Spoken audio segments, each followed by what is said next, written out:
Welcome to the Henderson Teams Podcast. This is the place to stay up to date on everything going on at the Henderson location and join Pastor Nick and the team as we dive deeper into the message from the weekend. New episodes drop on Mondays. Make sure to subscribe so that you know when they're available. There's also a video version that you can find by clicking the link in the description. We're glad you're here. Thanks for joining us. Now let's jump in. What's up, everybody? Hey. You made it. It's officially episode 5 of the Henderson Teams Podcast. And let me tell you what, not only is it episode 5, this is a special edition pod because it's President's Day. That's right. Yeah. Which leads me to our special guest this week on the podcast. We've got Will Pitts. What's up, Will? What's up? What's up? And I thought it would just be best to just start off by if you could just let us know, what are the 2 presidents that we celebrate on President's Day? The 2 presidents? Yes, that's right. 2 of them. Correct. I'm going to go with Abraham Lincoln, because he's my favorite, and our very first president, George Washington. Oh, I'm pretty sure that's right. Was that right? That's probably fact right. Fact check. I think, yeah, that's correct. Okay, we actually only celebrate true. 2 presidents on President's Day? Correct, Not all of because them? it's actually in between their 2 birthdays. Oh. And that's what this holiday is all about. It's kind of odd. We don't have days off for any other president, only these 2, and only because it's in between their 2 birthdays. I guessed that. Fun completely. fact, and if I gave wrong information, that's what I'm here for. But I'm pretty sure we're good on that. Let's do it. As always, we're going to welcome back Pastor Nick. What's up, Nick? Hey. And we've got Travis, DJ Travis, back on the pod today on the front side. What's up, my man? What up? Bringing the sound effects today. We got all the sound effects. So it's going to be good. Well, thanks again for everyone for joining. Thanks for sharing the podcast. Thanks for coming up and sharing your thoughts. It's been a really cool way to connect with everyone just on a deeper level. So every week we just remind you what is the most important thing going on around the campus right now. Then we dive deeper into the message from the previous weekend and share some thoughts on application. How are we personally applying the message into our lives, and how might we suggest that you take some steps in application as well? So that being said, folks, let's kick off segment number 1, which is called That One Thing You Gotta Know. Will, hit us with the theme song for That One Thing You Gotta Know. You can't put me on the spot. It's really good. Wow, I loved it, Will. I loved Great it. effort. So it's perfect. So bad. You gotta know. Can we edit that part out? Nope. Okay. We don't Sweet. have the ability to edit anything. So, Oh, that's good to know. no, that's not true. We do, but it takes time. Anyway, it's a big old thing. So we'll kick off That One Thing You Got to Know. And it's that time for Pastor Nick to make sure we're all on the same page. So what's up, my man? That's right. Well, the one thing you got to know is that generosity is in, selfishness is out. So hold on to that. No, this is a month all about just counting our blessings, knowing what our blessings are, looking for ways that we can position ourselves to receive God's blessings, and then in that reception of his blessing, just also pouring out, being a blessing to others. And so Generosity Rockstar is a big, if you call it, next step this month. I think for all of us to really look at, examine, and challenge ourselves on where we're currently at, and if there's ways that we can take a step in our generosity. I know we'll be looking to a lot of the church for anyone who isn't a Generosity Rockstar to maybe take a step towards becoming one this month. That would be incredible. If you are already a Generosity Rockstar, just like myself, I know Laura and I have been in prayer on, hey, what's next for us? Maybe we can increase a percentage or 2%, or what is God calling us to increase? For everyone that either makes an increase or signs up to be a new Generosity Rockstar, we have some pretty awesome shirts. Yeah. The Rescued to be a Rescuer shirts that we're giving away at the Generosity Rockstar booth. This isn't to be gimmicky. This is just kind of a cool way of saying thank you for taking a step in your generosity and recognizing the rescuer that people are when they wear those shirts. That's awesome. And it's just I noticed wearing the shirt this past weekend. It was just fun to kind of know, like, hey, we're really all in this together. And seeing the shirt out there and people getting pumped about it, it was fun just to know that a significant portion of the church is involved in this way. And hey, it's not about a guilt trip. It's not about you need to do this out of obligation. If generosity is just something that you haven't gotten into before, I just suggest that you start getting in prayer about it and ask God to help lead you in that way. Like, where would He have you start? Because the Bible's pretty clear that giving needs to be from a joyous place in your heart. So don't feel that what we're doing here is a sales pitch. What we're doing here is to try to push you into a spot that you don't feel right about. It's none of the above. I can just speak for myself and a lot of the stories that we've been hearing lately that we're just excited about what God's done in our lives when we chose to be generous, and the freedom and the weight that feels like is coming off. It's the best way I've described my own personal journey is as I took those steps, because it's a place of faith, I just felt weight come off because it was me putting my money where my mouth was, in a sense, on just trusting God. If I'm really trusting God, how am I proving that? How am I taking those steps? And the more that my wife and I took those steps, the more that we felt better in our hearts. So anyway, that's why we share it. That's why it's so big on all of our hearts, because we truly have just experienced it in our lives and we're excited about it. And we want you to be too. And I know for many of you on the podcast, we've done, over the past couple of years, a couple focuses in this area. And when it comes to our teams that serve, you've done an awesome job on rallying around this together. There's been some serving areas that are like, hey, as a team, let's do this together. And, I think of previously the safety and security team, as for one example, they really jumped on board and they celebrated together. They talk about it in their pre-shifts and just really push each other to keep on this journey. And I love hearing stories like that around there. So anyway, yeah, that's the one thing. That one thing you got to know. Bum, bum, bum, bum, bum, bum, bum, bum. I always feel like you're doing that. I was trying to get that, but I couldn't get it in my head. So that's what she got. Jock jams is the best way to be a generosity rock star. And even to go with that, I don't know if, just to kind of finish up that one thing thought, if anybody caught my time in the weekend experience, or if you weren't around, I got to come off of a pretty incredible life story, Ryan's life story.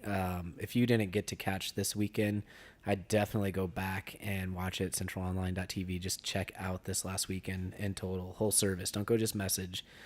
Go whole service so you can really see, the whole experience. But Ryan's story is quite remarkable. And then got to also tell Natalie's story, but unfortunately I don't think they'll be able to catch that online.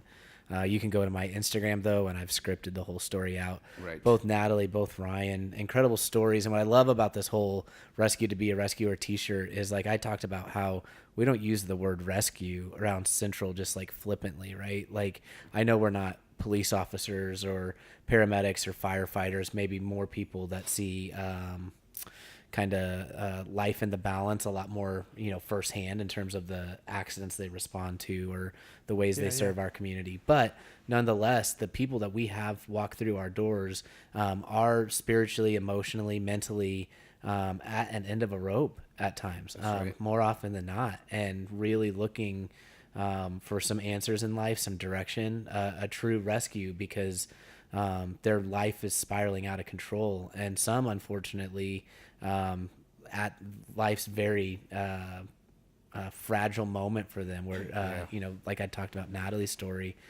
even like attempted, failed at it, which thankfully, because God had such a big plan for her, but failed to take her own life. And that's big. That's who's walking through our doors. So it really is a rescue. Awesome. It's not just like we're trying to be cutesy with the word, you know what I mean? Yeah. And I think that's important to remember. So good. So big. So good. Love it. And a lot of that stuff kind of tied in with the message as well. So this last week in our series, Simply Blessed, Pastor Judd was here and, shared a piece all about counting your blessings so that your blessings will count. So I thought we would move into our segment here where we just dive in a little bit deeper into the message, what stuck out and things like that. Did you have anything that you wanted to open up with, Nick? Or on Judd's Yeah. message this weekend. Let's shoot it to Trav.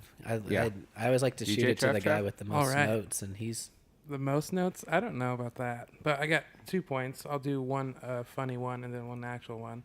Okay. Low key, if you don't know, listening, but I'm not married. I'm single, and Jed put out some dating advice this Ooh. weekend. Is this the right. funny Great. one or the serious one? This is the funny one.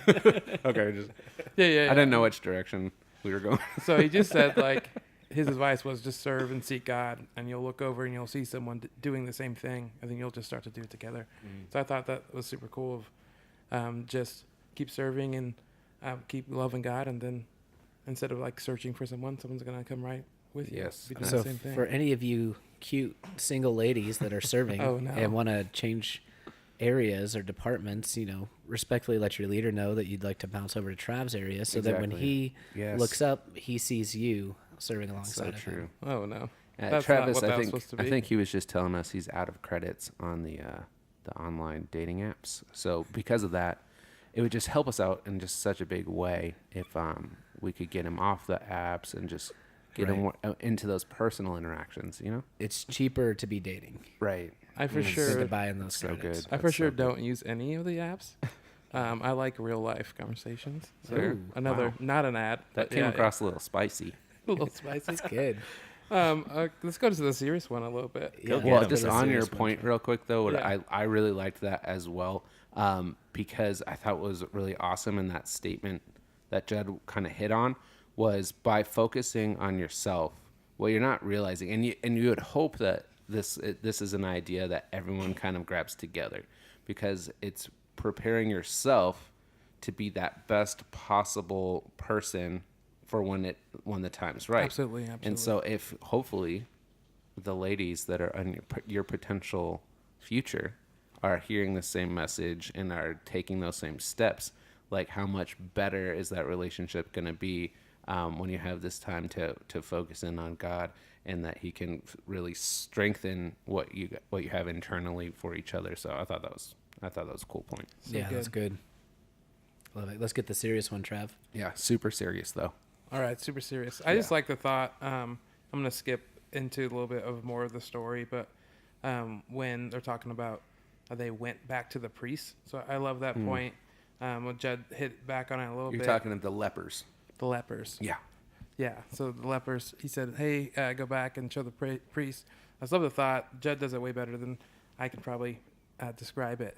But just go back and listen to it. But he just talks about, like, go back to the person who declared you unclean in the first place. Like, go back to that worst spot where he took you away from society and show, like, pretty much it was like, go do this for me and then I'll heal you. But I like the thought of, like, he was showing the priests, like, hey, why you're declaring these people to be unclean, but I call them clean. So I love that. Yeah, that's awesome. So this whole story is out of Luke 17, and right at the beginning of it, I believe. Nope. Luke 17:11. It's the story of Jesus healing 10 men with leprosy, and it is a powerful story. It's good because, first of all, that whole leprosy thing, like it sounds so odd. In today's world, we just don't know of like a great,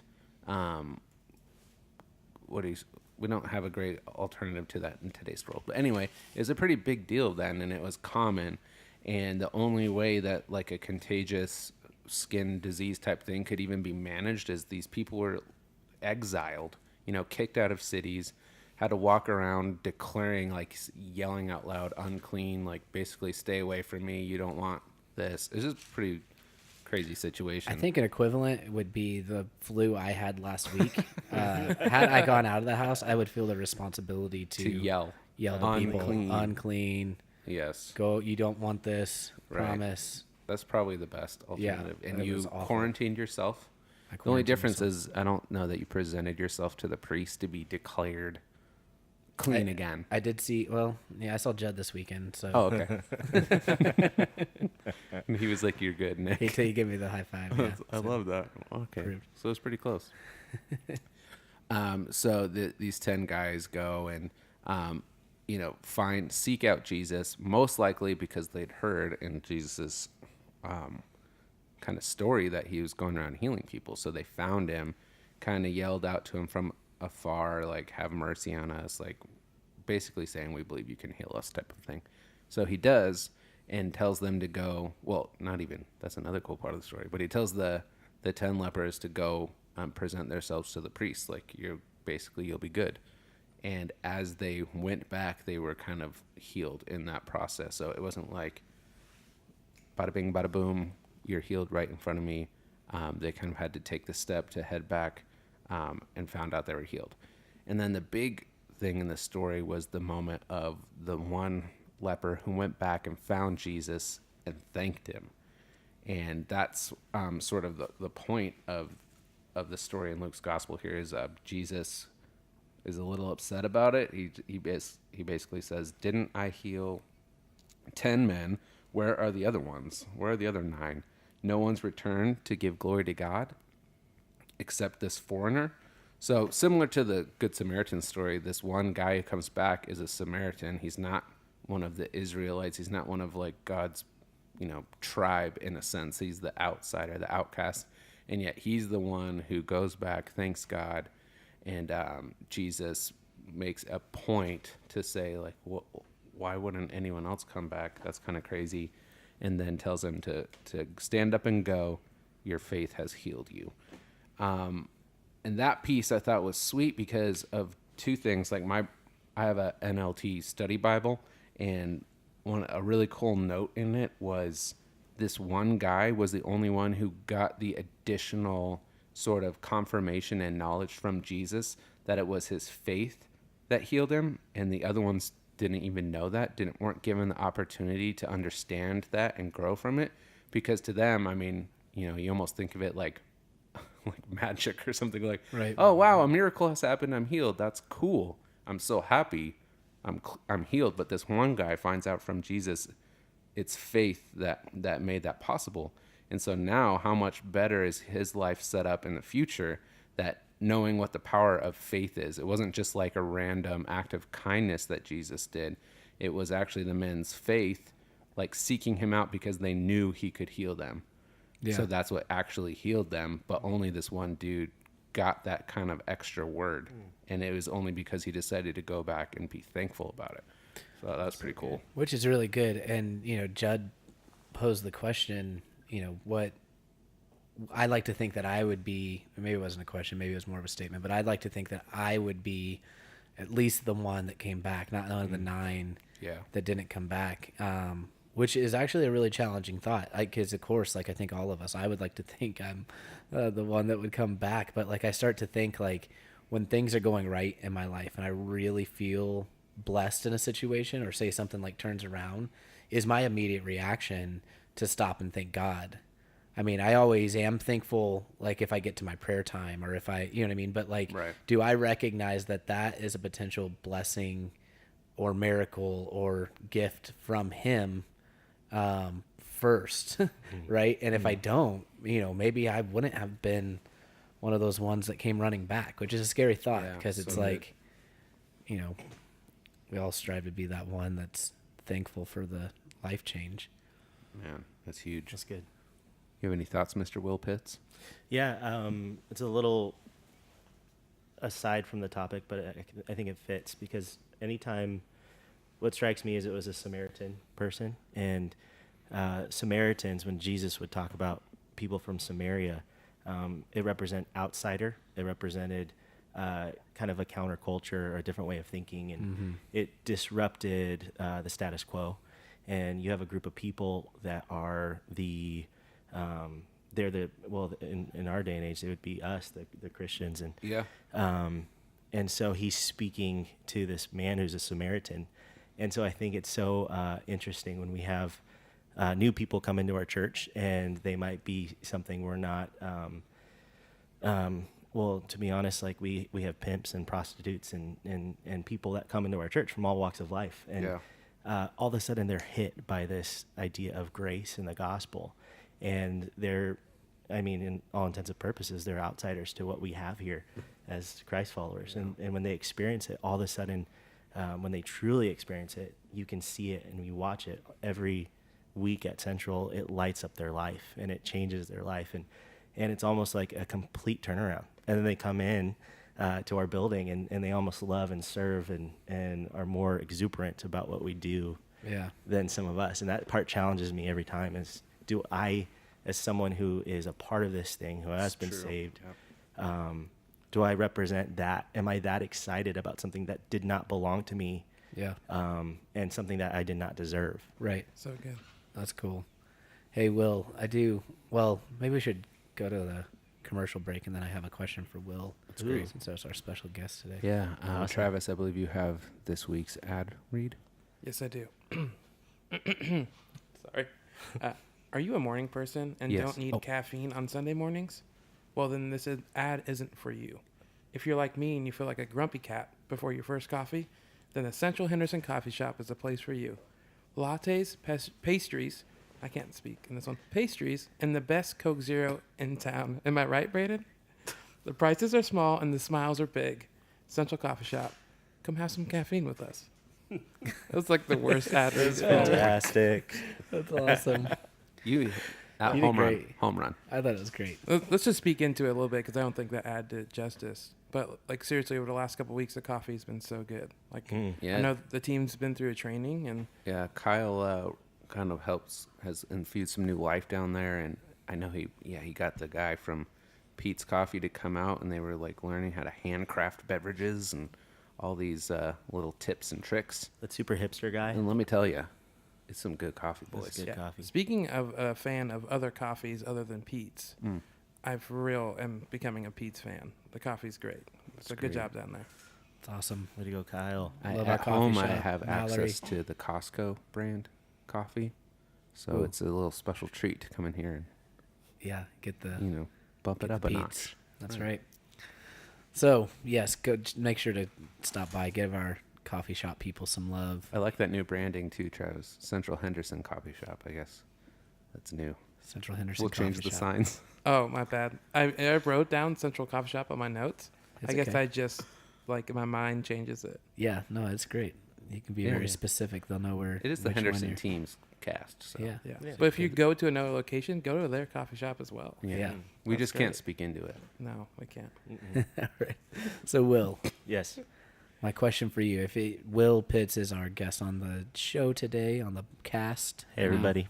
Trav, the cast isn't cool, but It's for sure the Will's on the cast with us, and Will, speaking of these blessings, Will has the personal blessing in leading our ministries that really serve the city, that reach outside our walls, both with being a kind of our main conduit with our partnership with God Behind Bars, and Will really setting up people and volunteers to serve in these prison facilities. But then also another big one that Will does every week is he leads the team that serves in the food pantry and also serves the homeless every Saturday. And Will, just kind of give us like a pulse on like how's the ministry going out there. Yeah. People that obviously life's been hard on right now, so we could say like maybe like financial blessing hasn't been necessarily like a strong point in their life, but nonetheless, like how are their spirits? Like what is that like out there? Yeah, it's pretty amazing. It's definitely a blessing, and being new to the team. Kristen and Claire are two of my team members, and they really, over the last, I would say, almost 10 years, 5 to 10 years or whatever, they've been creating an environment out there. And speaking from experience, food pantries can be very dehumanizing. And so when you go and your family needs food, and you go to a pantry, a lot of times they treat you so awful, and you feel just beat up afterwards. And so they've created an environment out there that really changes that script. And so for me, being able to jump on and be a part of that mentality, it was a dream come true. And so when we met about 3 months ago and we said, what is our main thing? One of the things that was close to my heart was to make sure that our food, like we're hand out food, but that's the last thing we do. The first thing we do is let them know that we're excited to have them and that they have a place here. Wow. So now we have a community of people that come and I think it was December. I think we had our biggest trending month. We served around 3,000 people. Wow. So good. Yeah, and it's fantastic, and everyone comes. Everyone says that this is their home.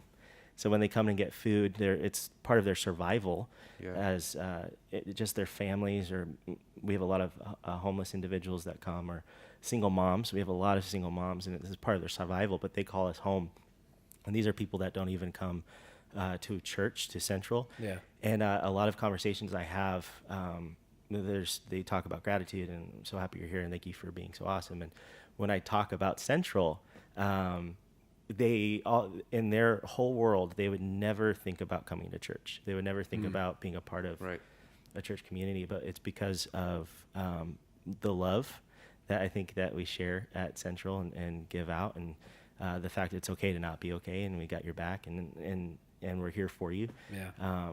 It all of a sudden is changing the script in their mind about what church is. That's cool. And so now we have a community that is really excited about Central, and they don't even attend. Yeah. And they invite people to Central and to our pantry. They don't even attend. And for them, it's like it's changing their idea of church and changing their idea of what we do here. That's so cool. And so it's kind of fun. And It's amazing. I can remember a day, 3,000 people served in 1 month. Like, we would be glad we served 3,000 people in the course of a year. Yeah. So, Dude, I was going to that's say, so that it's almost incredible. like, it sounds like something you could flip to Luke 18 and be like, Jesus feeds the 3,000. Yeah, exactly. That's crazy. Yeah, it's amazing. And our partner with it would be amiss if I didn't say this. Our partner with Three Square, which is the largest food bank in Nevada, they just love us, and for some reason, they have given us every ability to provide that food, and so they're a really great partner for us, and they really have our back. That's cool. Yeah. Well, I would highly recommend anybody that's volunteering with your families. You know, you don't have to make it a weekly thing, but Will's really looking for ways to get more families involved, whether it's out at the pantry helping just prep and prepare during the week, or Saturday mornings they prepare sandwiches to take to homeless individuals by kind of Saturday mid-morning lunchtime. So definitely reach out. It's Will, WILL.Pitts, PITTS, Will Pitts, at centralonline.tv. That's me. He'll help get you in and signed up for the pantry. I recommend, it's good for your heart, good for your own personal outlook on life when you can get your family in there serving in that area. And before we move forward too, I can't stop and think about just the generosity piece in this. It's like because of people who give, and it's because of the rock stars that we get to serve this many people, and not you said, not just a month, but do that over 12 months. We're infecting tons of people in our valley, and it's totally true. And this is a great transition into the applications segment. Will, application segment. Yeah, I'm excited for Give it. us What's the jingle tune. for that one? I love you, Lord, And how are you going to and apply I it? lift my voice to worship you. Application time. Anyway, application. Yeah. So for me, there's something that's really been laid on my heart in a big way for a while now, is just the attitude in the Bible when, for those that are serving God, is a place of serving and humility, of kindness, of the fruits of the Spirit, all that stuff. It's all wrapped up. And I just think that it's just such a big thing on my heart right now that, any chance I get, whether it's First Step or Central Academy or just teams or whatever, I just want to keep reminding everyone, we got to do our best to pray for and put ourselves in place of humility and serving out of just obedience to God's word, and feeling like it's just a privilege that God is allowing us to be a part of what he's doing out here.